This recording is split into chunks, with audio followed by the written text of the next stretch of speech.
karena paling tidak bisa menjebak, ya, bisa menjebak ahli dari sana. Makasih kawan-kawan semua, kita sudah melampaui sidang sebelum kesimpulan. Kesimpulan nggak ada sidang, cuma kita serahkan saja. Jadi bisa dikatakan ini akhir dari sidang pra-peradilan. Apakah nanti akan ada pra-peradilan yang lain, kita nggak tahu.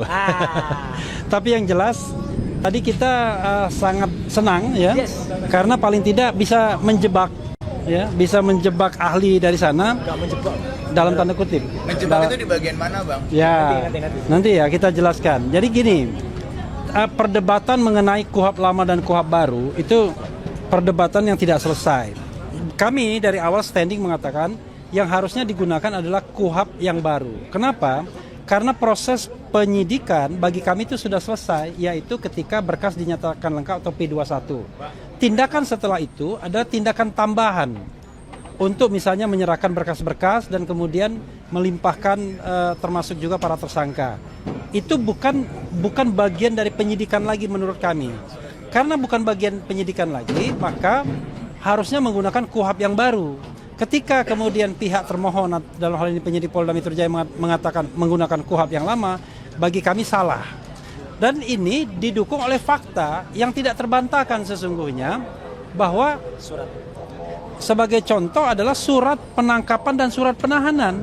Surat penangkapan dan penahanan mereka yang dikeluarkan oleh penyidik itu menyertakan pasal-pasal dalam KUHP yang baru semua. Bahkan mungkin dalam satu surat penangkapan dan penahanan itu ada kira-kira 7-8 pasal. Memang pasal transisi dicantumkan, tetapi masalahnya adalah dia sama sekali tidak mencantumkan pasal dari KUHP yang lama. Nah, itu artinya dia sendiri mengakui bahwa itu adalah KUHP yang baru sesungguhnya yang harus digunakan. Dan kalau misalnya dia berpandangan bahwa yang harus digunakan KUHP lama, begitu ya pandangan dari Polda Metro dan ahli, maka surat penangkapan dan penahanan itu cacat formil. Yes, clear. Clear, cacat formil. Jadi menurut saya majelis hakim harus mempertimbangkan ini, seperti maju kena mundur kena. Menggunakan KUHP baru mereka harusnya kalah, menggunakan KUHP lama mereka harusnya kalah juga. Ya, itu yang paling penting. Dan tambahan fakta lagi adalah ketika pra-peradilan ini, ya, pra-peradilan ini dilaksanakan, sudah terjadi pelimpahan berkas perkara pokok sesungguhnya. Kalau dalam rezim KUHP yang lama, itu perkara pra-peradilannya berhenti. Ini buktinya tidak. Jalan terus. Itu artinya secara sadar hakim pun sudah mempraktikkan KUHP yang lama. Jadi KUHP yang baru itu, KUHP yang lama itu berhenti ketika penyidikan selesai. Itu saja. Penyidikan selesai kapan? Yaitu ketika berkas dinyatakan lengkap atau P21. Jadi tindakan setelah berkas dinyatakan lengkap P21 itu bukan tindakan penyidikan, tapi tindakan tambahan dalam hal ini pemberian berkas. Sama dengan orang mengatakan, kemarin siapa yang mengatakan? Antara produksi dan delivery. Ya. Ketika kita, Mas Roy ya? Bukan ya, Pak Didit. Oh, Pak Didit. Ya, ahli. Jadi kalau kita memproduksi barangnya sudah jadi, lalu pemesannya kan membutuhkan delivery kan? Pertanyaannya adalah delivery itu apakah tindakan produksi? Bukan. Itu tindakan tambahan setelah produksi. Sama seperti ketika proses penyidikan. Ketika berkas sudah dinyatakan lengkap P21, selesai proses penyidikan. Nah, sekarang tinggal delivery-nya. Delivery-nya adalah delivery berkas, delivery barang bukti, dan delivery tersangka. Karena itu menurut saya ini telak, ya. Mudah-mudahan hakim menangkap ini secara clear, karena kita lihat hakimnya sangat mengerti, sangat pandai, dan bisa mengkonstruksikan kasus dengan baik. Itu yang ingin saya tambahkan. Ada pertanyaan nggak? Kalau misalnya tadi juga sempat berdebat soal adanya kesalahan dan juga adanya cacat formil, nah itu tadi apa yang dijadikan sorotan di situ, Bang? Ya, justru itu. Jadi mereka mengatakan bahwa tindakan yang mereka akan mengatakan tindakan penyidikan mereka, tindakan penangkapan dan penahanan itu menggunakan KUHP yang lama, Undang-Undang Nomor 8 Tahun 1981. Tetapi di dalam suratnya sendiri mereka menggunakan KUHP baru, Undang-Undang 20/2025, dan mereka deny itu. Kalau mereka deny itu, ya kan, mereka mengatakan maksud kami adalah KUHP yang lama, maka surat itu cacat formil. Kalau kita bicara formil dan material dalam sebuah tindakan hukum, kalau dia formilnya salah, maka materialnya nggak perlu diperiksa lagi. Artinya telak ini, artinya materialnya sudah pasti salah karena formilnya salah. Nah, artinya bahwa penahanan, penangkapan itu bisa dikatakan ilegal, tidak absah, tidak sah, dan karena itu harus dibatalkan. Itu maknanya. Ada lagi? Kalau dari Mas Roy sendiri seperti apa persidangan? Ini ada Gafur dulu. Oke. Jadi ada satu poin penting dari rangkaian persidangan hari ini. Ganti. Ya, Mas Roy izin ya. Siap, harus. Ada satu poin penting dari rangkaian persidangan hari ini, yaitu adalah pendapat ahli yang diajukan oleh Polda Metro Jaya secara tegas dan clear mengatakan bahwa surat perintah penangkapan, surat perintah penahanan itu cacat formil.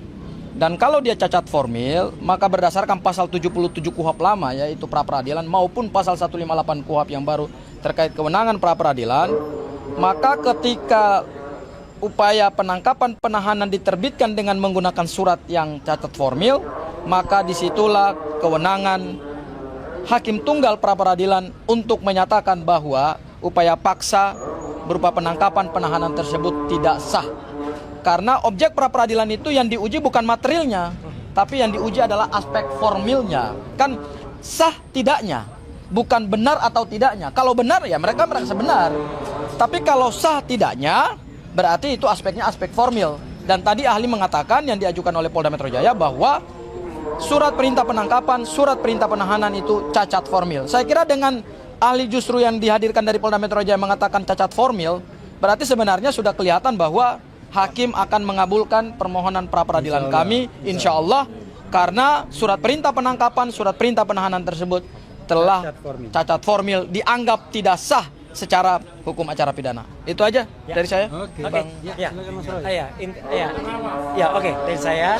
Ya, sekali lagi kita mengaturkan terima kasih yang sudah dan puji syukur, alhamdulillah kepada Tuhan Yang Maha Kuasa Allah Subhanahu Wa Taala bahwa hari ini itu banyak kejadian yang luar biasa. Kenapa banyak ya? Kita tahu semua, seharusnya jadwal sidang itu adalah pagi hari, jam 9 seperti biasa. Tapi karena kemarin diputuskan karena ada sidang yang lain, termasuk juga ternyata ruangan tadi juga dipakai, ada kasus yang sangat heboh, kasus yang terjadi di Kalibata dengan korban dari teman-teman dari Mata Elang tadi dengan polisi tadi cukup ramai.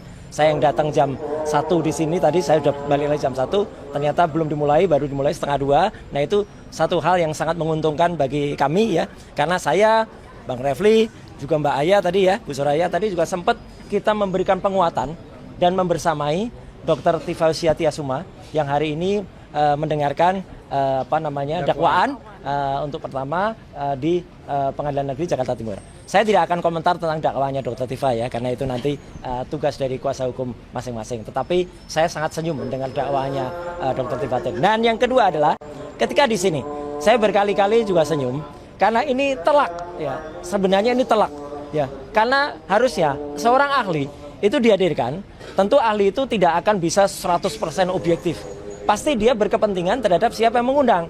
Dan ternyata ahli tadi, ya Pak Aristo Pangaribuan, itu ternyata justru sangat menguntungkan pihak kami. Ya, karena menyatakan bahwa surat itu meskipun tadi mencoba dihaluskan, itu salah ketik. Ya, nggak bisa salah ketik. Salah ketik ya cacat formil namanya. Kalau formilnya sudah salah, pasti belakangnya juga salah. Dan itu benar sekali.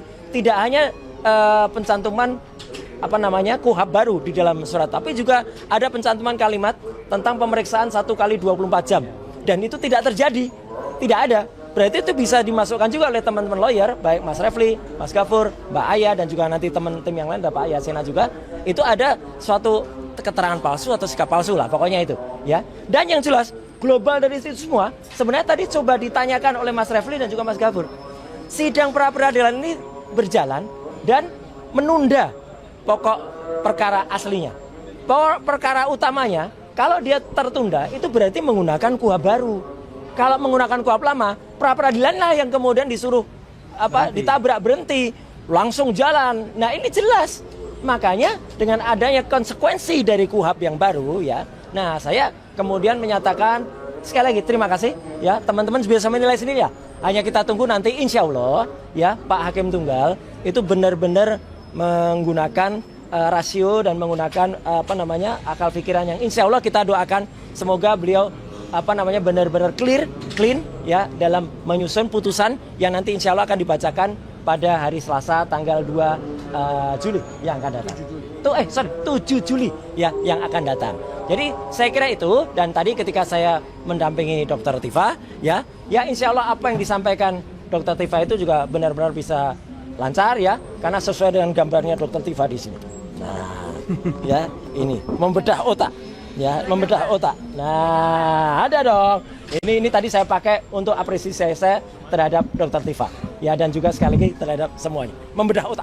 Oh, membedah otak. Ini juga Tifa. Ini kok nggak pakai jilbab ya? Lah ya, waktu dulu. Wah, itu ya teman-teman semua. Sekian, terima kasih. Ada lagi tambahan? Apa? Boleh penekanan Pak Kemen kan udah menanggapi terkait yang adanya perbedaan pendapat antara Pak Kozin. Enggak. Insya Allah tidak ada perbedaan. Itu dinamika itu biasa. Ya, saya nanti akan jawab di kanal YouTube yang sama dengan Bang Kosin ketika menyampaikannya. Nanti sore akan saya jawab dan clear. Insya Allah semua beres dan tetap ya sidang saya itu akan tetap dalam koordinasi Tokham. Ya, itu clear. Ya, dan nanti yang akan bergabung berkoordinasi lagi ya saja nggak apa-apa. Biasa suatu klien itu didampingi sampai dengan 1000 pengacara nggak apa-apa. Tapi kan tetap ada leadernya. Itu aja. Jadi leadernya itu yang nanti akan kemudian yang sudah mendampingi. Dan Tokham itu adalah memang yang sudah mendampingi saya semenjak tahun 2022. Jadi bukan bentukan Mas Refli ya. Salah, jangan saling menyalahkan. Saya juga berpesan ya, teman-teman di sini tidak usah lah saling menyalahkan. Saling menyalahkan. Enggak ya? Menyalahkan. Jangan menyalahkan kami ya gitu, jangan menyalahkan kita. Kalau saling menyalahkan tuh kan berarti vice double ya? versa. Enggak ada vice versa. Jadi enggak ada apa-apa, itu dinamika biasa. Kalau dalam film G30 SPKI, wah yang sama itu kata Bung Karno, lumrah dalam satu revolusi. Ini sebutir zari yang ada dalam publik ini. Lumrah ya. Oke, terima kasih.